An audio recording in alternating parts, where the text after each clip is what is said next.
What is going down, everyone? It's time for Mojobreak.com, The Hype, episode 185. And if you haven't tried us out for breaks, the website is Mojobreak.com. We are breaking National Treasures Football today, 2020, chasing those Justin Herberts, those Burrows, that astounding 2020 rookie class, as well as Origins. We got Origins basketball breaking. We're breaking all day, 7 days a week. Check it out, Mojobreak.com. Mojobreakshop.com for your sealed wax. We got an exciting show. We're going to talk Topps NFT. The news dropped. They didn't waste any time. They already got NFTs in development. We're also going to talk Prizm Football versus Select Football, because I don't think there's so much of a clear-cut winner anymore. So we're going to discuss that on how collectors are taking to both brands and who we think is, the better brand out of the two. And, of course, National Treasures. We're going to be talking about that as well. Dan, what's going down? Oh, we're just running late, as always. There's a lot of, I got back from makeup a little late, and, I was trying to get ready, so. There's a lot of moving parts, man. We got to do mic checks. We got to do camera checks. We got to get everybody situated. There's a lot of moving parts going on here. Right. C-Rad, what's up, dude? What's up, everybody? What's going on? What's going down out there in the collective world? How do you feel about NT today? Weird year, right? We had the end of the beginning of the pandemic last year with 19 NT. Now it's 2020, but we're on the heels of a big rookie class coming up too. So it's interesting, all these moving parts with NT. What are your thoughts? What are your initial thoughts about breaking it today? Scared. Don't be scared. Scared because it is obviously. I expect the cards to be like NT football generally, with more so than NT basketball. Obviously we're chasing the big rookies, but with NT football, with way more players to go after, especially for vets and stuff, it's for me it's a little bit more fun than ripping NT basketball. NT basketball, it really is just about the RPAs, right? But NT football, you can get some cool vets, just not vet autos, but with the shields and the more cooler looking patches that football can provide a lot of times compared to basketball. So the out of the gate complaint that we're gonna get, just to get the negativity out of the way, is that there is single color relics in this product. There always has been. Mm-hmm. Yeah. And I understand it's almost $5,000 a box. They're not going to change the configuration. So you're still going to get those rookie sticker autos of players that this could be their first card that you've seen. And we pulled a couple today where I'm I don't even remember seeing this guy through any of the products. But yeah, you're going to get those single color relics to 49 to 99. You're going to get those books that are single color relics, like the Terry McLaurin that we pulled. It's not flawless.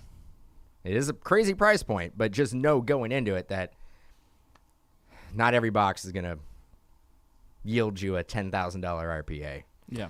It's a high risk. It's definitely, somebody asked us in the chat, and I think we'll do this. We're doing this NT segment first, so we'll do the baseball segment next. But so somebody was saying what's the price difference from back in the day? And 2012, 2013, 2014, I'd say it was around $500 to $600. Supply and demand has drove those prices up to $4,500 a box now. So you're looking about 10 times the amount of what it used to be. And the prices are justified. So I'm not saying the prices aren't justified. We're gonna have to wait and see with the RPAs. I'm expecting. If I had to throw a number out there, I'm expecting Herbert RPAs should be around $20,000, right? 20 to $30,000. Mm-hmm. Do we agree on that? To justify the $5,000 a box. Number to 99? Number to 99. Yeah. Should. Yeah. The thing is, if you bought a case for $16,000 and you hit the best RPA, you're in the black. You made it. Yeah. You profited. But most of the cases are going to be losers, right? Based on the price point.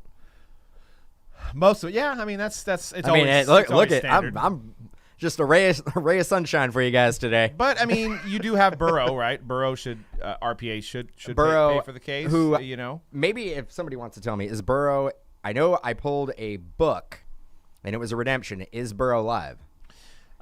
Do we know? I don't think so. Okay, well, I haven't checked. And that'll change everything with the people who buy these boxes and cases and speculate and think that it's going to go up and they're going to hold it, well, they're not going to be able to hold it forever. Right.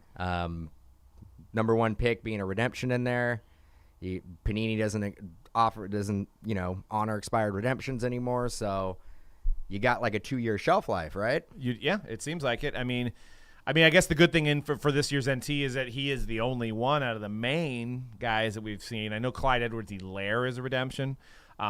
Stay tuned for that. We're actually going to compare some of his prices to some stud running backs. It'll blow your mind. So we have a Select vs. Prizm coming up before that. But yeah, I mean, he's a redemption. I've seen Burrow as a redemption now. But luckily Tua, Hurts, the other main guys are all live, which is good. But what do you think? What do you guys think? A Tua RPA. Now, for those that are like, what are you talking about RPA?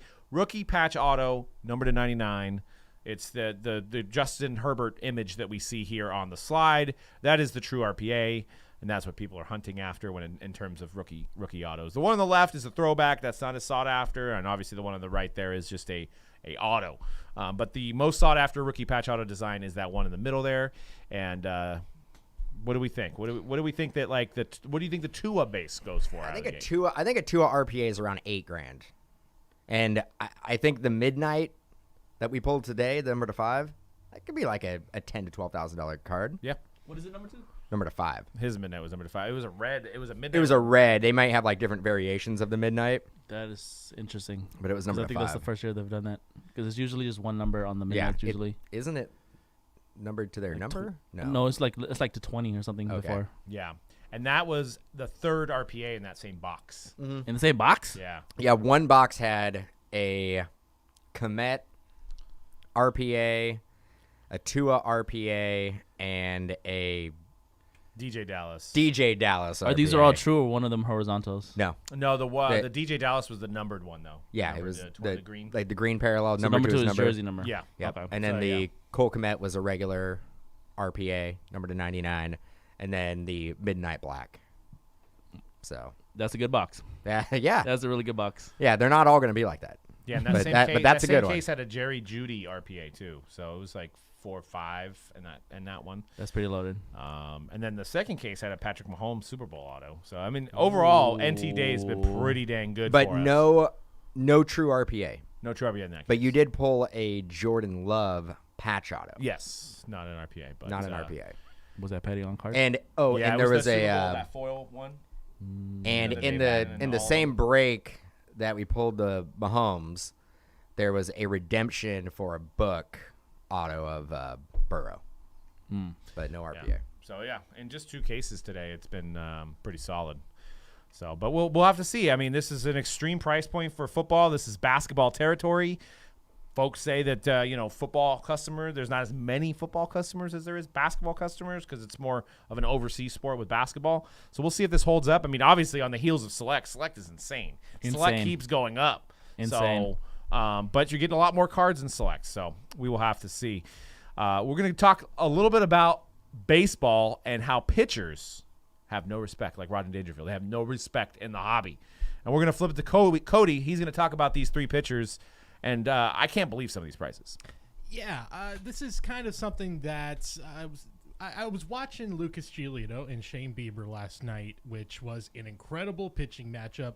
Bieber got the win by pitching a 9-inning shutout, but it had to go to extra innings. He ends up getting the win. They won it in the 10th. He's been incredible. Giolito's been incredible, but it kind of illuminated something, and it's something that while I was doing the baseball series that you can find on Mojobreak Media, when I was coming up like the top 10 players in the hobby, there's no pitchers because frankly pitchers just whatever it is, they get injured more often, they're more prone to kind of flaming out. They just don't get the type of respect, like you said, the Rodney Dangerfields of the hobby. So I thought, let's give them some shine. And look, we're going to talk about names that might be kind of obvious for most people. These are some of the best, but you might be kind of surprised just how gettable they are, I guess, on the secondary market. And the first is Jacob deGrom. He's got 2 Cy Youngs. Between 2018 and 2020, a 2.10 ERA. It's one of the best in baseball. Same. I think the reason that he is not maybe at the level even of like Garrett Cole, who we'll talk about, is he's already 33 years old. His rookie year was 26. That's old for a rookie. So there might be some thought of like, well, this is a great story. He's incredible right now, but how long is this really going to last? Well, here's a little food for thought. Randy Johnson, his first year where he had a sub-4 ERA, he was 26 years old. Max Scherzer, his ERA between ages 23 to 27 was floating around 4. Ever since then, 2.87. The guy's going to the Hall of Fame because A little more seasoned, maybe. Yeah, because of the things he's done in his prime years onward. He's going to the Hall of Fame. So if you think, well, I feel like maybe DeGrom, he just got off to a late start, like he's still got a lot of room to grow here, even at, I guess, 33 is not an advanced age, but when it comes to baseball, it feels that way. So, and let me just throw one more Is thing. DeGrom's 33 years old? 33. This is his age 33 season. He's aging well. He's been the best pitcher in baseball for the last at least 4 years. Yeah. And just the craziest stat of all to me, his ERA plus takes into account the area you play in, the ballparks you play in, all that sort of stuff. His ERA plus career is 152. That's 4th best all time behind just Pedro Martinez, Clayton Kershaw, and Mariano Rivera. So Wow. I feel like that's an easy investment. I just saw a recent PSA 10 Topps update with his autograph, his rookie year, sold for just about $2,250. Take that into account when I saw a Dylan Carlson. It is his first Bowman Gold, but it's Dylan Carlson, who hasn't really done anything, sold for $6,500. Give me the DeGrom. Over Yeah, the and Dylan Carlson. interesting to note what we were talking about before the show is that Jacob DeGrom does not have a Bowman first auto. Yeah. He has a Bowman first card, but they did not make a Bowman first auto, and he was a 9th rounder. Maybe that's why. But they passed up the Bowman first auto, which, man, I could only imagine. When did he make his major league debut? That would have been, he was 26, so 2014. And he was Rookie of the Year. Yeah. And he plays in New York. So it just took him a long time to just get up. Yeah. Because, he really hasn't been in the league that long. But with some of these pitchers, they do get better over time because they learn how to pitch. Yep. They learn how to, they learn their control. They learn how to pitch corners. I mean, look at Greg Maddux. I mean, he pitched forever, and it seemed like he got better with age. Yeah, and I think that there is too. I think we're kind of at a tipping point with pitching, because I think pitching is baseball purists love it. I think the casual baseball fans sometimes. I speak for myself that when I first got into baseball, it was harder for me to recognize different pitches. And I think if you're coming into the game, you're like, what's the difference between a slider and a curveball and a changeup? And you may not know that unless you played it for a long time or you've watched it for years. But I think things like, if you guys follow Pitching Ninja on Twitter, which is an incredible follow, Rob Freeman's pitching mechanics account that really shows off what pitchers have. And you have probably the 2 most hype players coming into what's going to be maybe the most hyped MLB draft ever this season are 2 starting pitchers, Kumar Rocker and Jack Leiter from Vanderbilt, who I think have already made headlines within the baseball world. And I think related to this is Al or Mark? That would be Al's son. Oh, okay. Yeah, Al's And they son, both Jack. have swag. I was watching videos of them both, and I think Leiter was striking people out and doing some crazy performance that just had a lot of swag out there for a pitcher. So. I didn't know if that was actually true. MLB is talking about pushing back the pitcher's mound 12 inches. They're gonna do it in the Atlantic League, in the minor leagues. They're gonna push it back. I think instead of being 60 feet, it's gonna be 61 feet point 1 inch, I believe, something like that. That's gonna change everything. It's going to completely change everything. We've got bigger bases. There's pickoff limitations in certain leagues. Baseball could look a lot different in the next 10 years. So the next pitcher I want to talk about is Walker Buehler. This is the guy I personally invested in over the offseason. I really believe in this guy. I got his first Bowman auto. It's not graded, but pretty much in mint condition for $150. And I feel like that's a huge steal for a guy that I think is on a similar path to a teammate on his team, Clayton Kershaw. I agree with that. Let's just look at Buehler's start to his career, his first 72 games. 25-9, 3.1 ERA, 428 strikeouts, a 131 ERA plus. Kershaw in his first 85 games, 26 and 23, a 3.17 ERA, more strikeouts, 497, and a 126 ERA plus. There's more games, obviously, for Kershaw, but I really feel like Walker Buehler is about to make that jump. He's under team control in LA till 2025. He's still just 26 years old. I think he has a real good shot of having maybe not quite the career of Clayton Kershaw, who does, but I think that's a really good investment going forward. A guy who is going to be possibly on a lot of really good teams and a lot of possibly world championship teams in LA. And he has some postseason experience. Yeah, already got it with And those super tight pants. Yeah, Everyone was talking about it last postseason. Pretty good postseason experience as well. Yeah, he was solid. He didn't have the Kershaw curse, you know. No. Yeah, he looked very good. Looked very, very good. And then the last one I want to talk about is Garrett Cole, who I think he's probably the one of the three who is sort of respected in the hobby already. I mean, you have 326 strikeouts in a season. I feel like you've earned that respect.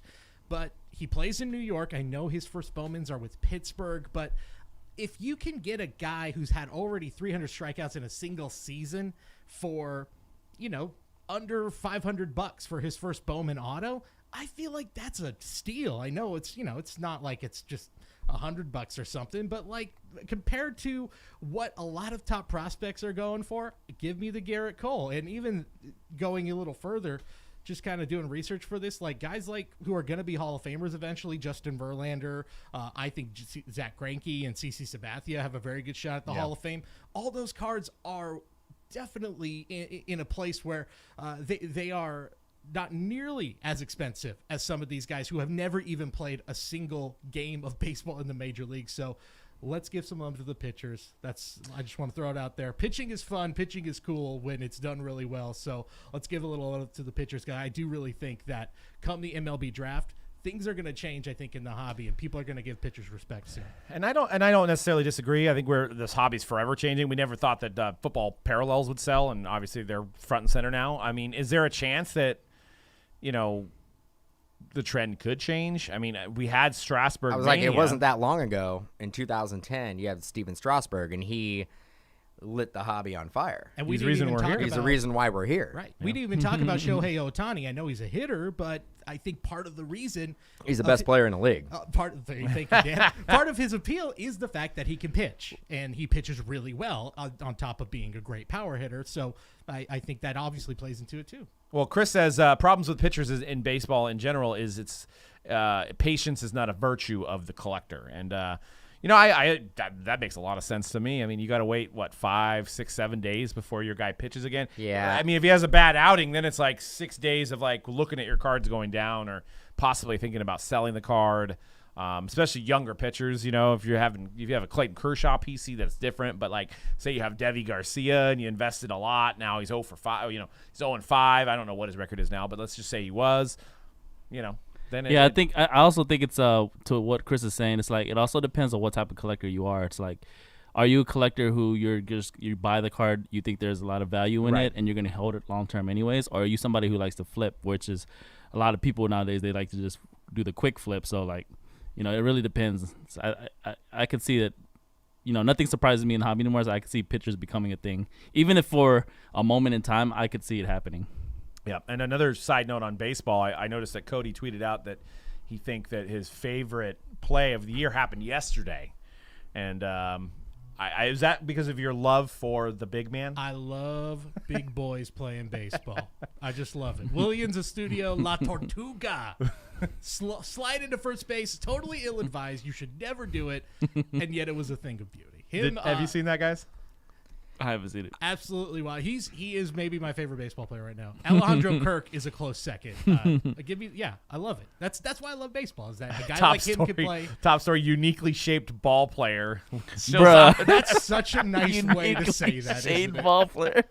If I could bring this up, I'm not fat. I'm just uniquely shaped. Is what I tell everybody. What is happening? I mean, so you love the panda. Big fan of the Always panda. Let the panda eat. Absolutely. Let panda eat. He basically, I'm not finding a video here, but it was a high throw at first. He recognized that, slid underneath the dude. He was running down the first base line.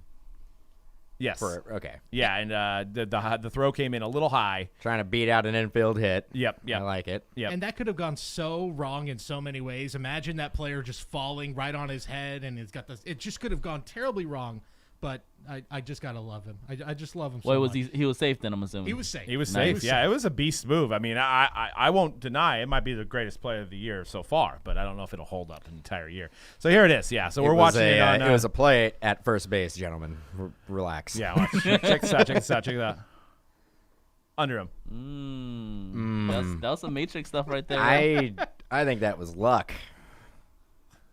He does he does have that panda vibe to him. That was. Dude, look how fast he moved down line. He does. Oh, he does the. I'm gonna hold the bat all the way down the. Yeah, he actually might have been faster if he didn't hold the bat down the line. Plus, he's got the little ponytail too that kind of flaps in the Right wind. underneath. Just everything about it, man. I just love He him. didn't try to slide underneath the tag. He just. Do you think he just fell? No, I don't think he fell. I think he slid. Just like, what am I gonna do? Get down. Got to do. So yeah, I saw that on Twitter and I had to watch that video and it was pretty amazing. That the wherewithal to know how to slide right there. I mean, because I would put money that he's never slid into first in his entire life, and he did it right there. So I think you're told very. I mean, if you played any baseball, you're told yeah, not to do that. You don't do that. You definitely don't do that. So we had another release today. It's Origins basketball, and we ripped the case. This is pretty nice stuff. LaMelo, a redemption again.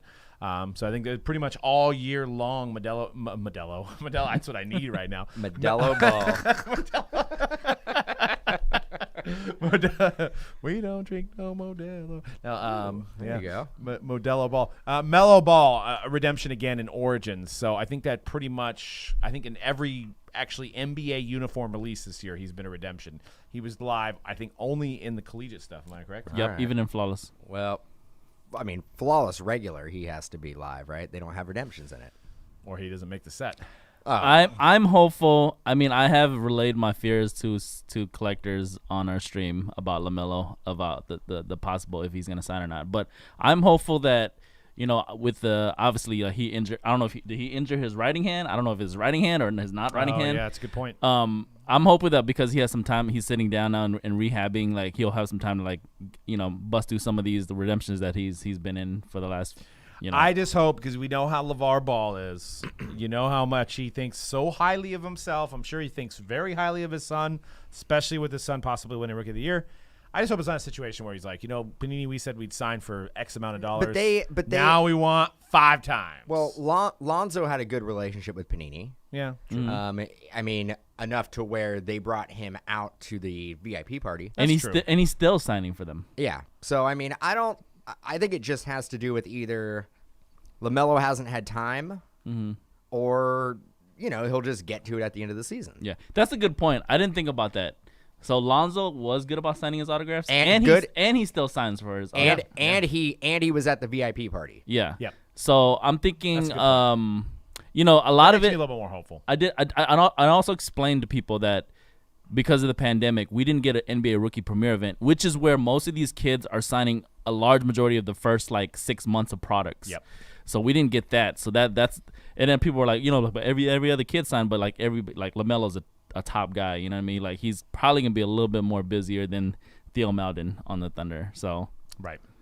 And one of my biggest pet peeves that I wish Panini would change, but I understand why they do it, is to show the mock-up like we see here with the Zion and have a rookie card logo, because they made the mock-ups to show the design, and maybe they didn't have images of the new players yet, so they show the images of the old players, but then I think it's just super confusing. It confuses a lot of I get that question a lot in the chat room. Yeah, I'd rather have just a silhouette. Like sometimes tops on Bowman, they do player, and it's a silhouette of a guy blacked out and shows this makes you think we're doing another year of Zion rookie autos, because it's got the rookie, but they do it just as a mock-up because they don't have images of Theo Maledon or Anthony Edwards yet.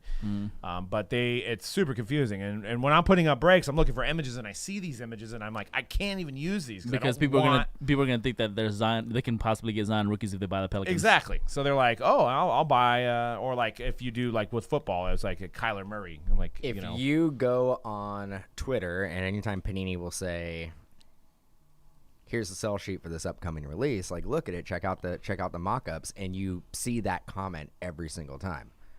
Why does Kyler Murray have a rookie auto in a 2020 product? Why does Zion have a rookie auto in 2021 product? Like clockwork every time. Let's just not do it. Can we just not do it? Is that possible to Panini just to put it'd be easier? You wouldn't have to Photoshop Zion on that card. Let's just stop.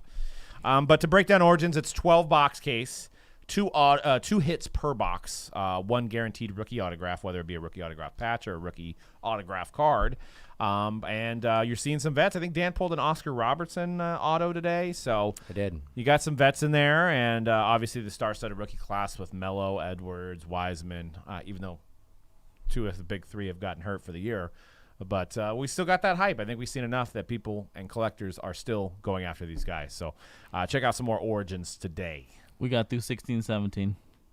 Yeah, exactly. Exactly. There was no nobody. Now it's probably arguably and the nobody.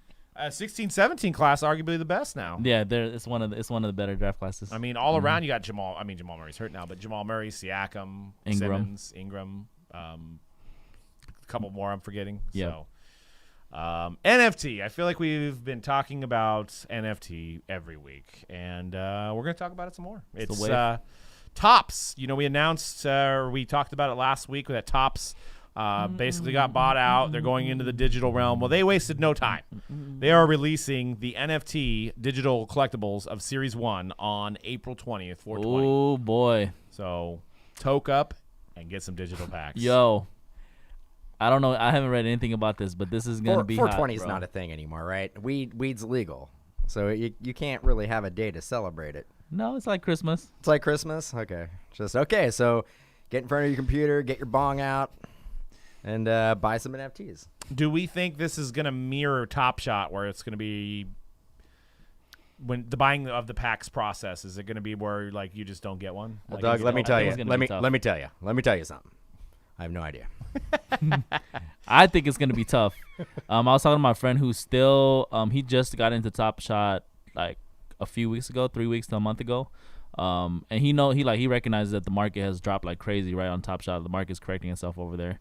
But he's still interested in it. He still gets in queue to buy packs, and he still doesn't get them. So then there's still a crazy demand for it if he just wants some and he's not able to just buy at least one pack.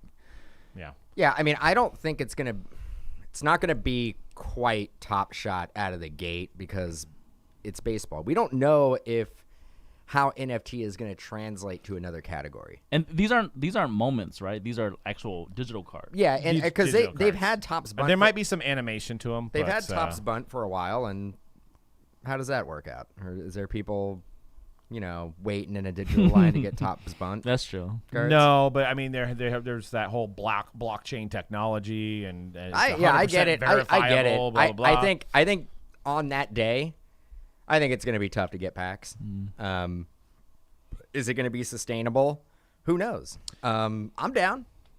I'll party. Probably should figure out how much money they are going to make. I can do that quick math. Can somebody do some quick math on how much money Topps is going to make on this one? So they have standard packs. Well, you got to worry. What about printing and distribution? And all that cost that goes into it. It does. Yeah, I don't know. How much? I don't know how card money is good. So $5 times 50,000. So there's 50,000 regular packs, which contain 6 cards. Those are going to be $5. So for $5, you get 6 cards. $250,000. That's just on that, right? Yeah, $250,000. Okay, and then you do 100 times, let's just say 24,000. 24,000. 24,000. 24,000. 2.4 million. Okay, so they're taking in about $3 million on this initial drop. Just about 2.75 $2.75 million. And that's not bad because that can probably get you like a 1,500 square foot house in the Bay Area. Yeah, maybe more like a studio, but it's not bad. So what were you gonna say? Did Bun have parallels?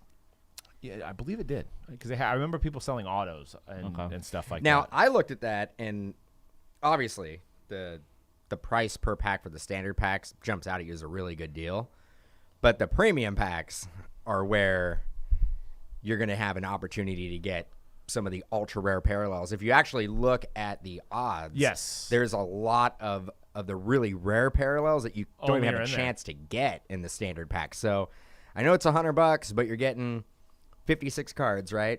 And a chance at like 1-of-1s, which I don't think you get a chance at in the standard packs. Yeah, it looks like 80% of the cards of the standard packs are going to be commons. So you got to figure you're getting 5 base cards and 1 possible. What a non-common. world.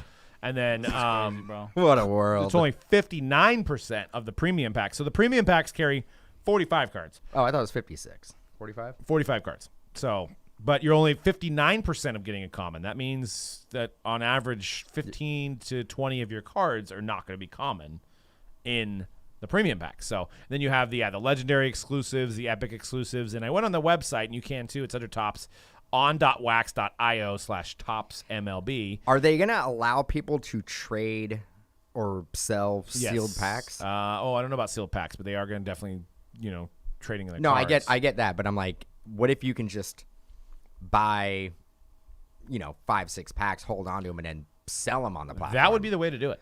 I mean, I have great ideas.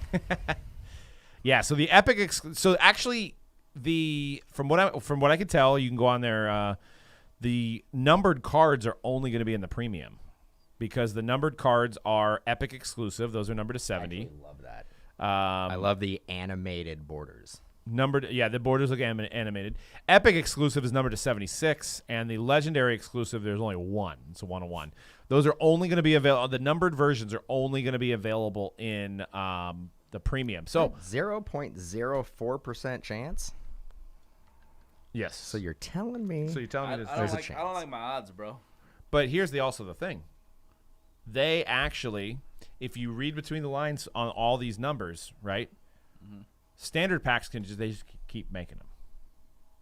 Correct? Because they are not numbered. The premium packs run out, they might be gone. Yes. But the standard, since there's no numbered standard pack cards, they can just reprint more of them. Yeah. So if this is hyped up, then they could just make more of these. So Collect it them all. seems like the premium might be the way to go, at least initially. We'll have to see how this unfolds. But Do we think anybody? I mean, the bots are probably getting their programs on right now, right? possibly, yeah. I bet bots at least take a chance on the first release and swoop up all of the premium. Yeah, it's probably going to be gone in an instant, which is just going to be crazy. I still don't know I still don't know what I think of it. It's a thin air. It's in thin air. We're just buying air at this point because there's just nothing tangible, and I have a problem with that still. I'm not over that fact. It may take me some time to get over that. I understand it's fun. It's going to be a pack opening experience, which the gambler side of me likes. I like the fact that I can maybe hit a 1-of-1 and I can go through my packs, and that's exciting. But having the tangible aspect afterwards that's not there kind of sucks. I can't show it off. I can't flex my 1-of-1 because I could just take a picture of a 1-of-1.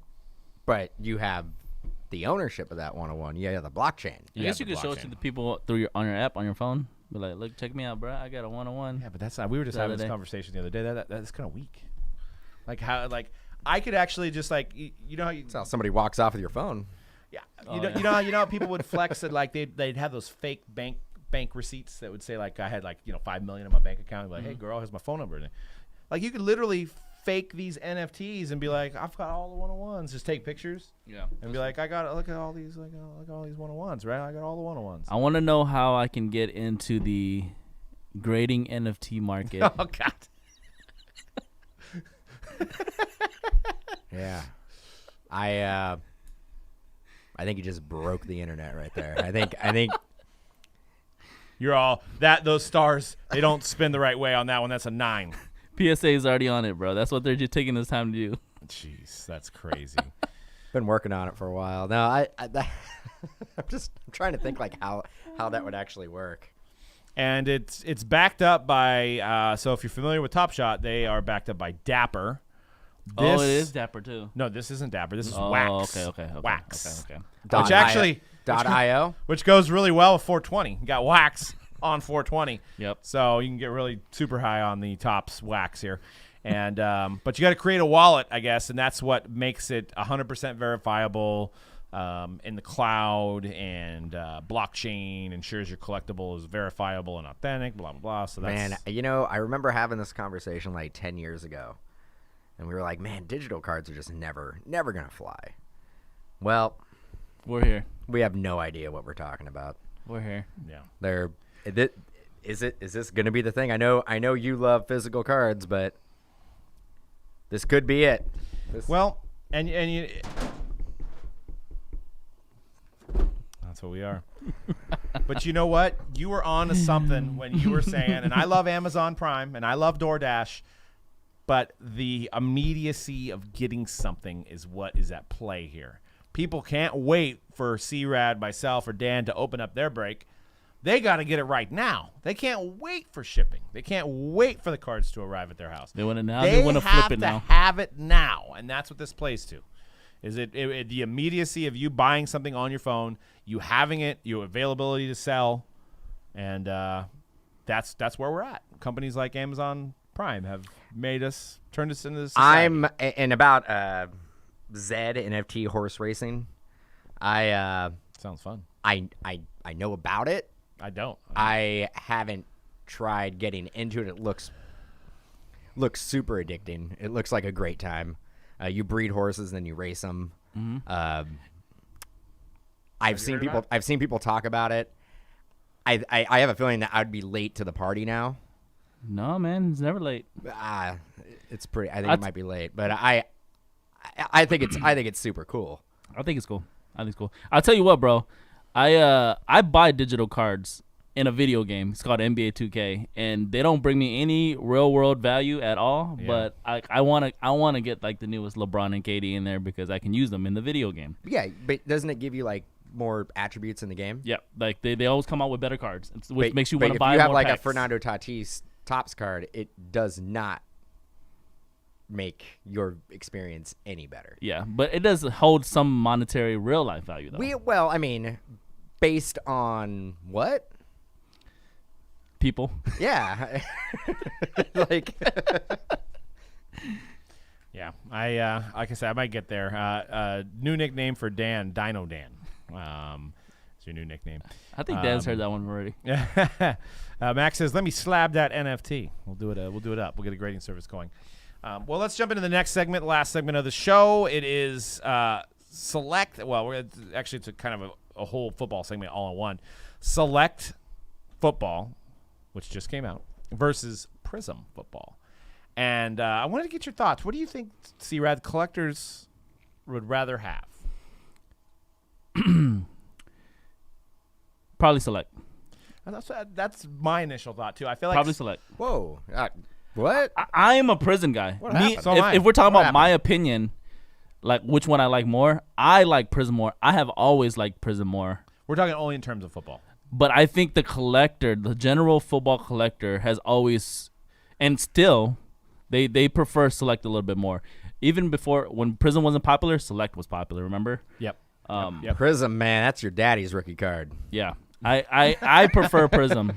I prefer the OG because it's like, it is the branch off of Chrome, right? It's what it was supposed. It was But meant. Select it was has everything, man. It's got jumbo patches. It's got patch autos. It's got legends. It's got vets. It's got zebras. It's got everything. Yeah, it's as a product, it is more loaded in terms of giving you like the low number, like the nice golds and greens and black prisms.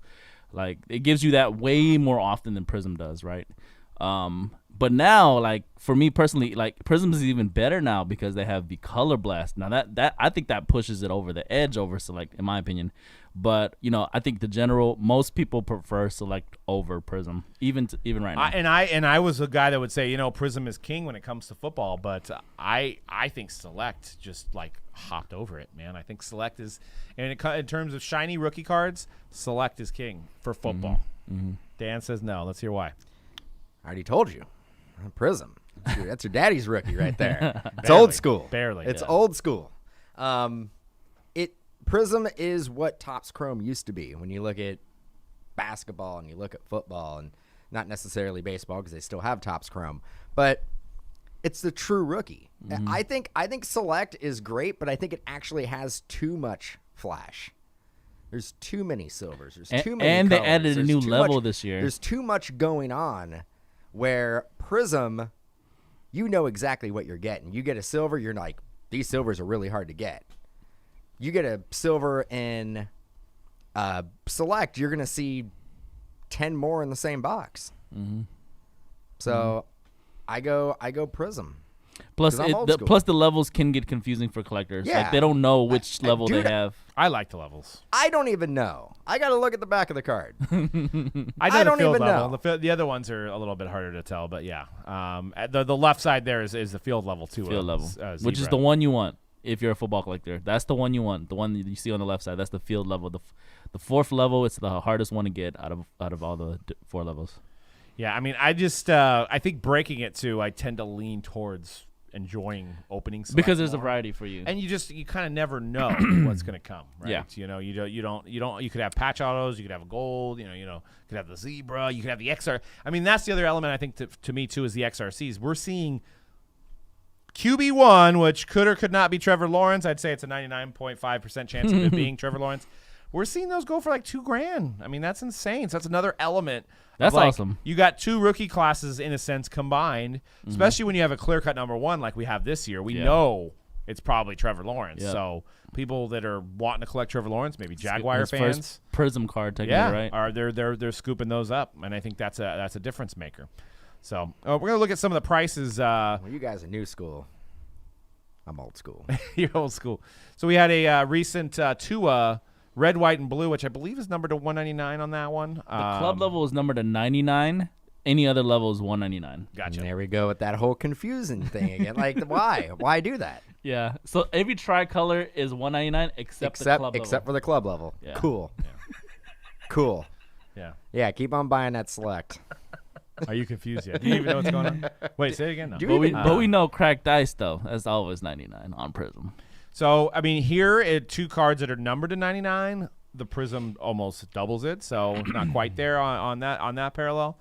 And then you've got Joe Burrow, Select Orange to 49, sold for $1,000, compared to a number to 49 Prizm that sold for $560. That's interesting. So it just kind of depends. Now, is that a new booty price? Maybe. And I think you know what that absolutely has to do with. That has to do with team color. Team color. Okay. I was going to say that too. I'm like, team color, it's not What do you fair. mean? There's no purple on the Bengals? Alternate jersey. So, obviously they're a Select one out. But double, I don't think a team color card should go. I don't think normally you would think it would be double if it's the same number. Parking lot level. Tailgating level. Tailgating level. Yep. Shout out to I forgot who said that in the chat room though. When they said that in the chat room, I was dying on the parking lot level.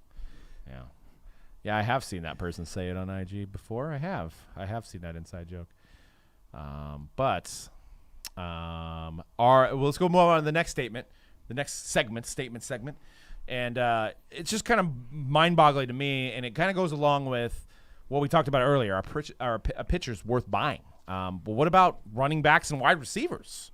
So we've seen some stuff shake up in this hobby. We've seen wide receivers and running backs go for more than they ever have gone for. But you can kind of look at some legacy stuff. So we're going to compare we're going to compare Jerry Jeudy, which a recent field level tie-dye sold for $159. You compare that to probably one of the top 5, if not the number 1 receiver in the game, DeAndre Hopkins, jersey auto rookie that sold for $150. Why would somebody, and you guys can answer this, and there may not be a right answer, why would somebody pay more for a non-autoed relic or non-autoed card of a guy that's a rookie that didn't really even have a great season compared to a guy that's probably one of the best in the game? Well, that Select may be numbered to like $399. Right. It could be. And we're looking at a tie-dye that's numbered to $25. Right. I mean, it's not exactly apples to apples, but I honestly think I'd rather have the D-Hop long-term than I would rather have just the tie-dye rookie of Jerry Jeudy. What are your thoughts? If I'm a newer collector, I'm probably leaning towards the field level tie dye. Right, it's only numbered 25. Is it 25 or 49? Whatever it is, number 2. It's the hardest level to hit of him, and I'm looking at the D-Hop. Obviously, probably the best in the game right now. But if it's high numbered and it's a sticker auto, you know, I don't know if that's as desirable to me if I'm a newer collector. But yeah, I would probably rather have the D-Hop than the base I feel like card. my statement, and then the next. But I mean, you're talking about D-Hop, a 2013 product. Like, that's a long time ago. I get that. A lot of the newer collectors may not remember. They might not even been born. They might not even know who D-Hop is. I mean, Yeah, that's I don't know. Like, it goes with the basketball collector mentality that I don't care about the autograph. I want the low-numbered rookie parallel. And tie-dye has always been super popular. It has. Well, how do you explain this? You've got a camo auto numbered to 25 of C.D. Lamb for the Cowboys that sold for $1,200. Or you have Hall of Famer Calvin Johnson, Contenders, Gem Mint 10 for $500 more. You went way. It's a Wayback Machine, though. That's 2007. Those new collectors' daddies weren't even born in 2007. That is, whew. I mean, what has C.D. Lamb done I can't to even believe. justify? Was PSA even around to grade that? 2007. I thought PSA man. came out in 2018 Yeah, I think they did. with the Luka year. The the Luka Prism. year. That was the first year they came out. I mean, but you look at this, and it really speaks to what this show's called, which is called hype. Literally, people are paying for the what could be, but nobody wants to pay for what's been. Like, that's what's established. right. Calvin Johnson is What's known. going to be the greatest in the generation, probably in the last 20 years. He's in the top 5, if not number 1. He's one of the greatest receivers that we've seen over the last 20 years. Will C.D. Lamb even be in the top 100? I would bet no. I would say he would not even be in the top 100 right now because there's always new guys coming in, but people are paying more for guys that haven't done anything than guys that are established.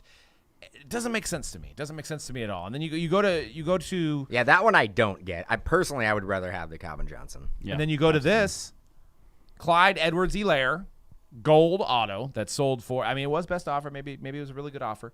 But let's just say that one sold for $600. The same exact card of Ezekiel Elliott, $400. So Clyde Edwards-Helaire sold more than Ezekiel Elliott did. Does that make any sense? Well, both of you guys are fairly. I mean, obviously, Clyde Edwards-Helaire was a rookie this past season, and Ezekiel Elliott was a rookie in 2016. But I think they're pretty close in terms of like their years in the league, right?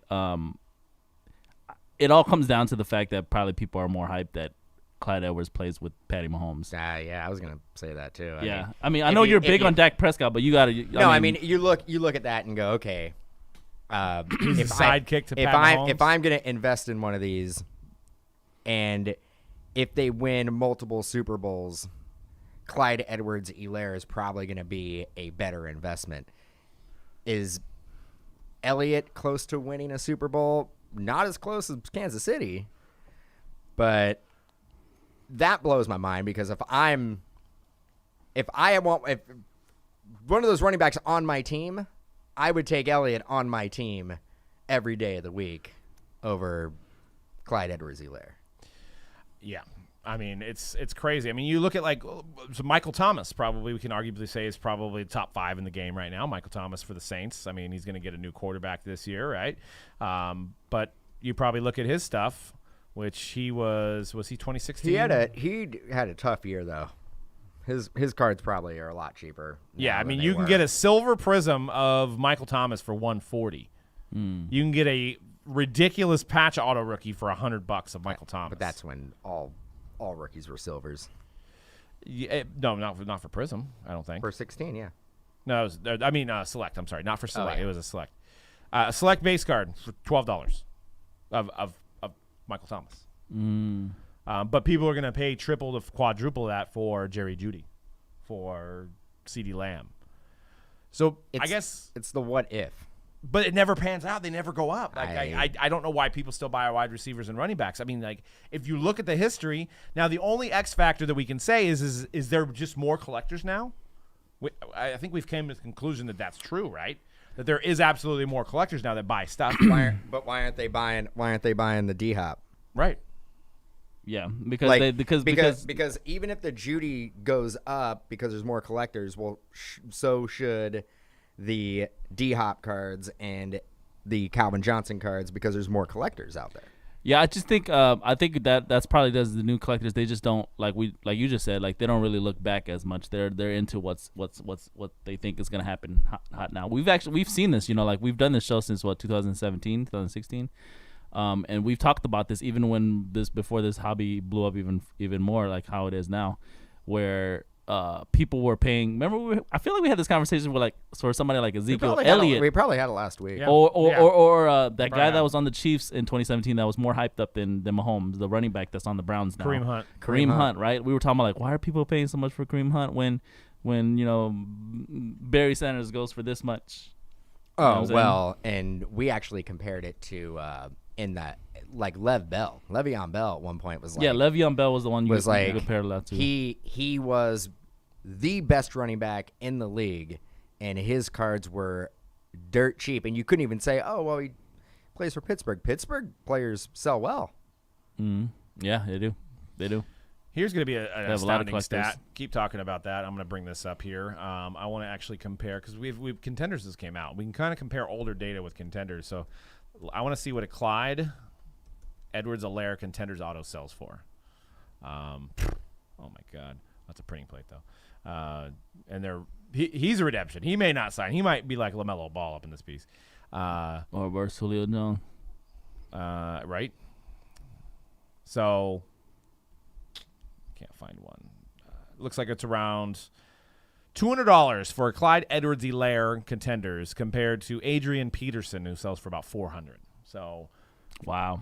You could literally spend another $100 and have Adrian Peterson, which is another guy that's probably arguably and that's a rookie ticket. But you could actually go through the best ever. You can look at Emmitt Smith autos, and you can look at Eric Dickerson autos, and you can look at obviously Adrian Peterson. But you could look at like Barry Sanders, all of the greatest running backs, and you're gonna find tons of rookies that outsell those players. Well, but to be fair, Barry Sanders and Emmitt Smith, I think they've gone way up on the PSA 10s. Right? I think they don't have autos. I was just gonna say I think I'm saying just if you were to pull a select auto of Barry Sanders. Yeah. Of current day, Yeah. current day products. But I was just gonna say also the with the vintage stuff blowing up now, like they're like a lot of these guys rookie vintage cards are actually like now valuable compared to like some of these guys' base cards. Yeah, I mean, you're seeing a pro set Barry Sanders go for like $200, which is insane. These used to be like $5 cards. But $2,000 for a Barry Sanders 1989. So it's like the guys that are like just retired that are in the middle that dominated their position during the like Adrian Peterson, like Calvin Johnson. Those guys don't sell for anything compared to the rookies. So it's just weird. Are they ever going to catch up? Is like D-Hop going to be a Hall of Famer and then his cards are going to sell then? I don't know. What do you guys think? I think that they're I believe that in time, these guys, rookie contenders, will go up in value the same way that we're seeing the Rice, the Sanders, the Smith rookie PSA 10s have gone up in value. I do believe that in time. I think if the market that we're in right now is sustainable, that can happen. Yeah. I think if people get priced out and the market changes a little bit, those cards are the first ones to drop. I think those Barry Sanders rookies are the first ones to never get back up to that price. I think the current stuff, you always have the hype. You always have the rookies. You always have the what-if factor. I mean, you have a LaMelo outselling obviously outselling Lonzo, but outselling Zion right now, it seems like. And Zion's on a tear. Jason brings up a good point. Herbert cards sell for more than most quarterbacks, and he's lost most games. Chargers will probably never win a championship with him, but for some people don't care. And I wanted to add to that point by saying, what happens next year? Let's just say 4 quarterbacks, 1, 2, 3, and 4. Lawrence, Wilson, Fields. Mac Wilson, Justin Field.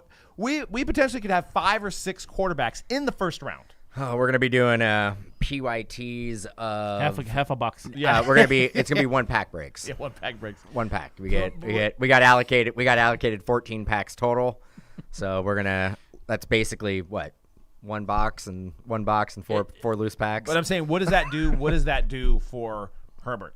Yeah. Burrow, Tua, Hurts. What does that do to their cards when they go down? Not is there just one guy to chase? No, they go down. Like there's not unlimited amount of resources. People don't have unlimited amount of money to just chase every single year. You're either going to find a new quarterback and you're going to sell your Herberts and start investing in Lawrence or Fields or whoever, or you're just going to find a new hobby. Yeah. Yeah. I mean, but Like, there is success stories. You look Yeah, at the guys, I mean, you look Patrick Mahomes. You look right? at Patrick Mahomes, yeah. We always go back. Like, look at Patrick Mahomes. Look at Baker Mayfield. I know. What are we doing? What? Remember Baker Mayfield? Remember that old guy? I think he played in the leather helmet era. Actually, I was just looking at Baker Mayfield. I think Baker Mayfield's a strong buy. They just added Clowney on that defense. I think Baker Mayfield's a strong buy as well now. But if you go back to 2018 when we were talking about it, yeah. I was like, you're out of your mind if you're buying Baker Mayfield. And Doug was like, it's a great deal right now. You should just buy as many as you can. He's undervalued. Now I think he's undervalued. Now I think you're right. Is he back at where he was in 2018 yet? No, he's way lower. He's way lower. Because he had a great season. Baker and Dak Prescott are players who are undervalued. Actually, Dak isn't as undervalued as he was because I'm running my mouth over here. So every week. if we look over, if we look over the last 20 years, there's really only been two then, right? Brady and Mahomes, as far as you made an investment. Okay, yeah, let's go. Mitchell Trubisky. Yeah. Hot. He had that 1 week where he had 5 touchdowns. He was outselling every rookie quarterback out of that draft. I remember that. I remember it was like we were breaking contenders, and people were like, I want the Bears. Yeah. You had Deshaun Watson. Deshaun Watson, I think he's a good buy right now. I think Deshaun Watson plays. I don't know what's going on, but I don't think you take. I haven't heard much about the news this week. Yeah, I feel like I haven't. Yeah, I don't know, but I think if you can get a good deal on Watson, I think you buy him. But you go through Carson Wentz, Jared Goff. We could name all these quarterbacks that drove products up. I guess that's almost it. When we talk about how championships don't matter in baseball, but I feel like that the championships matter the most in football because the ones that actually have sold are the ones that won championships, right? Tom Brady obviously probably wasn't on anybody's collecting radar back in 2000 when he was a 6th-round pick, but won 1 Super Bowl. I mean, you could have waited for him to win 4 or 5 Super Bowls and still made money. Bought in after the 5th Super Bowl, and you would have made money. Mahomes wins 1 Super Bowl, goes back to another one, and his cards have skyrocketed. So I think after the initial hype, they need to win the Super Bowl for their cards to go up. I mean, you could say Josh Allen. Josh Allen was lower. He's higher now. Josh Allen was a really good buy for a while, and now I think you gotta just hold off on that and wait for it to come back down. But I still think he has potential to be a good buy. But Kyler Murray, his cards are kind of untouchable at this point. They're through the roof. But not compared to Herbert, though. But you also look at guys like Sam Darnold. Sam Darnold just got traded for like a 3rd-round pick. He was driving products up. People wanted to collect Sam Darnold, New York. I feel like Josh Rosen, the chosen one. I forgot about that kid. Where's he at? Where's he's Niner great now. Niner great. Future, they actually traded up to just get an offensive lineman just to protect Josh Rosen going forward. They did. That's the future. Yeah, I mean, I always tell people on stream it's like Herbert. Like people are always us that's been in the hobby for a while. We understand what's going on, especially with football. But if you think Herbert prices are high, just wait until you see what Trevor Lawrence's prices are. Oh, yeah. But then it's going to be a good time to buy Herbert. If you do believe in Herbert, it's going to be a good time to buy Herbert. Well, Lawrence prices are going to blow your mind. I was just looking at Kyler compared to Herbert. So a recent PSA 10 Herbert sold for $7,000 on a Contenders rookie auto. Mm-hmm. You can actually get a new car. You can get a Kyler for. Well, this one's not graded. I would say you can get a Kyler for around $1,500. So you can literally get 4 Kyler Contender rookie autos to 1 Justin Herbert. And the guy plays for the Chargers. What is going on over here? It's the new booty. He's the newest booty right now. That's what everybody wants. Kyler was the 1st overall pick. We don't. They have D-Hop. They almost made it to the playoffs. They just got J.J. Watt. Like, if Herbert's prices are this, then everybody should just be buying Kyler Murray right now. Like, I don't get it. If this is the Herbert price right, everybody should be selling Justin Herbert right Yeah, now. that's true. That's the counterpoint there. Yes, absolutely. It's crazy. It's crazy times. And I mean, that's what drives this hobby. This is no surprise to anybody that's been in this hobby for a long time, is it's based on what the player could be. We see a year of the player.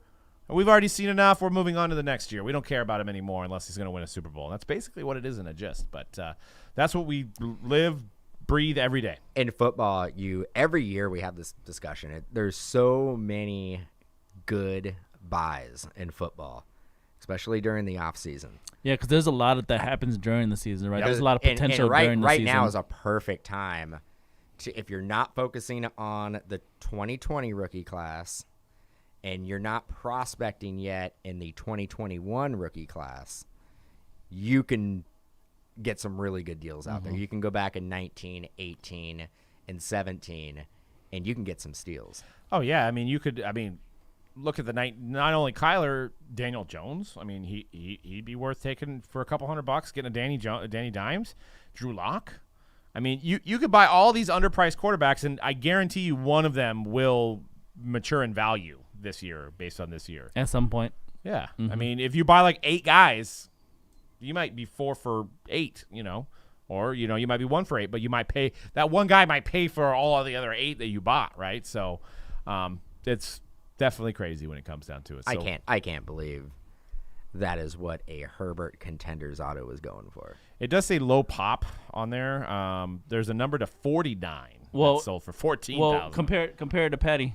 Look at Patty's PSA 10 real quick. Oh, yeah. I mean, that's a lot. But we can't seriously be comparing. That's what people do? That's the pedestal, though. You can't compare Justin Herbert to Patrick Mahomes. But what about the guys that really believe that he could be the next Patty Mahomes? Well, they're wrong.